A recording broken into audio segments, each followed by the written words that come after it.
Muito bem, vamos falar aqui com o nosso amigo Tamba, ele que tem aí uma história para contar e nos convidou para vir até aqui. Tamba, fala para nós aí o que foi que aconteceu. Pois então, na terça-feira, por volta das 18h40, eu recebi uma ligação no meu telefone, né? E fui atender essa ligação. E quando eu peguei o telefone, a ligação foi encerrada e eu vi que tinha uma mensagem de um cidadão falando que tinha enviado um Pix errado no meu número e para me conferir se realmente tinha caído esse Pix na minha conta, né?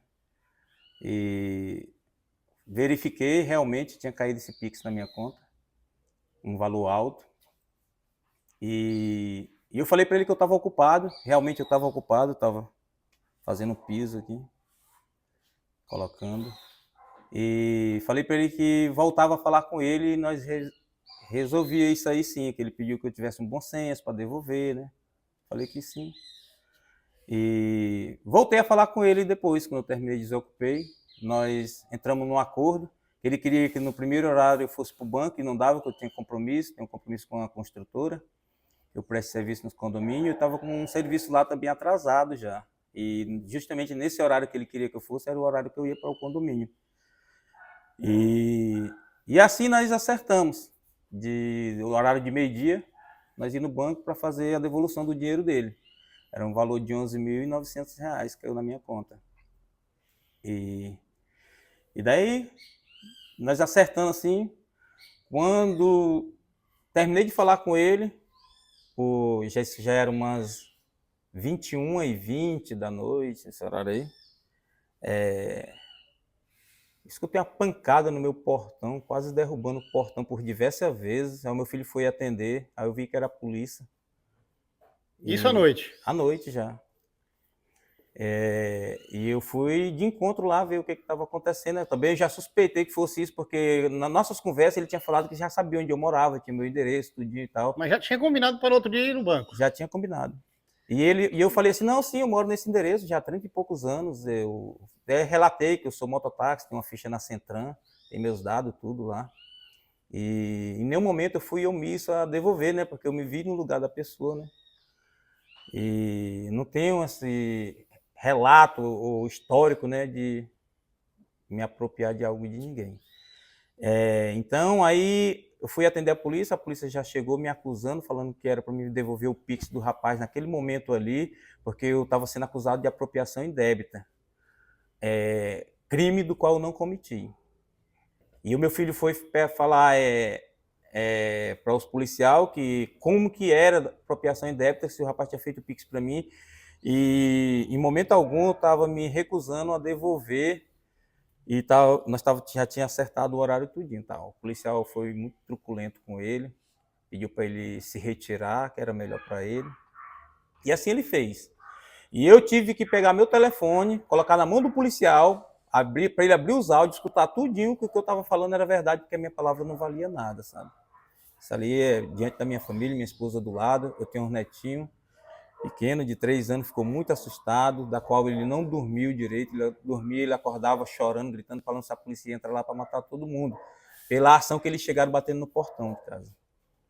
E eu quero deixar aqui bem claro que eu não estou falando da instituição, estou falando de atitude de algumas pessoas que fazem parte da instituição, porque nós acreditamos na polícia militar e acredita, né, que é um órgão sério. Então, naquele momento ali, eu já tomei uma decisão de eu ir na delegacia, fui na central de ocorrência, fiz uma ocorrência. Na segunda-feira, ou na segunda-feira não, na quarta-feira pela manhã, eu já comuniquei a construtora e fui na corregedoria e fiz uma denúncia na corregedoria, da qual está lá sendo investigado. E assim, eu quero levar adiante nesse caso aí, porque eu não posso deixar impune, né, uma coisa dessa, né? Da qual o policial falou assim, eu perguntei por quê, qual motivo seria dele chegar na minha residência daquela forma. Ele falou porque o local que eu morava, eu poderia ser um bandido. Quer dizer que Aí o policial é que estipula onde é que mora o bandido? é por localidade, deu eu entender isso aí. Aí então, assim, eu senti um constrangimento muito grande diante da minha família e na presença dos vizinhos, da qual ficaram olhando para aquela situação, né? Eram quantos policiais? Era uma viatura da Força Tática com 4 policiais, relatando que era da família, o acontecido, não sei o que e tal. Eu falei assim, mas não justifica, Quer eu dizer estou que por ser da acertando. família, eles como policiais, eles podem tomar a dor e chegar sem... Não tinha mandato, não tinha ocorrência, não fizeram ocorrência, não pediram documentação minha, não pediram nada.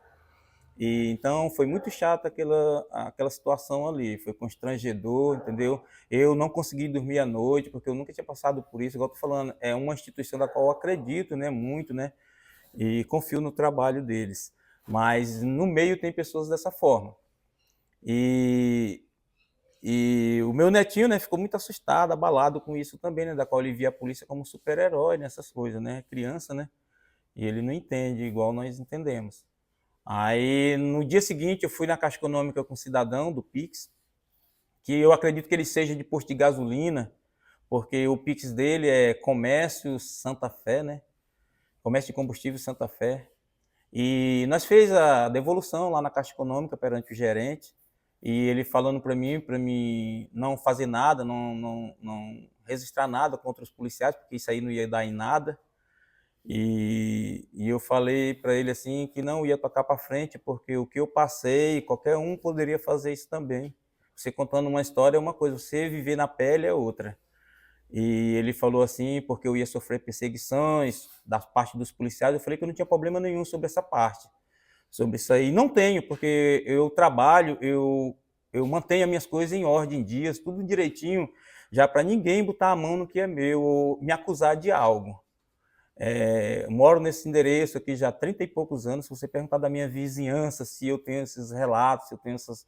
Eu não tenho, entendeu? Então você pegou os dados do policial tudinho. Eu não cheguei a pegar os dados, né? Mas eu tenho imagem na câmera, né? Só que a câmera só pega de frente a viatura e o farol ficou fosco a placa, né? E segundo a corregedoria, eles têm rastreador, né? Que eles identificam, só que demora um pouco.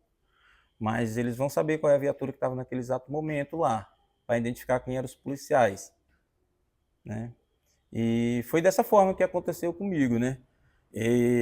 Eu sendo acusado de um crime de apropriação indébita, crime do qual não cometi. Quer dizer que o cara deposita um dinheiro na sua conta e depois você que é o bandido. Eu sou bandido, porque eu moro num bairro. Se eu morasse num condomínio, talvez eu era um doutor, ou tinham me recebido, tinham me abordado, né? Abordado de maneira diferente. Mas e aí, o que você pretende em relação a essa situação que acaba de acontecer contigo? Eu pretendo, assim, o cowboy, eu constituí, né, um advogado, né, e pretendo tocar para frente, né. Ele vai me acompanhar agora daqui para frente. Vou ser chamado provavelmente na corregedoria, ele já vai estar me acompanhando, ele vai estar me instruindo, né, e eu vou tocar para frente aí. Eu vou ver, porque esse cidadão falou para mim que talvez ele se acha poderoso, ele qualquer coisa assim, falou que não dava em nada. Para mim acalmar meu coração, eu falei para ele, não, meu coração está muito calmo e tranquilo, entendeu? Em relação a isso. Até porque, igual você está falando, que eu vou sofrer perseguições, alguma coisa da parte dos policiais, e eu não temo sobre isso aí não, porque eu tenho uma vida limpa e transparente, né? Então, eu vou tocar para frente. Eu não vou parar por aqui não, e nem vou ser intimidado com ameaças ou qualquer coisa assim.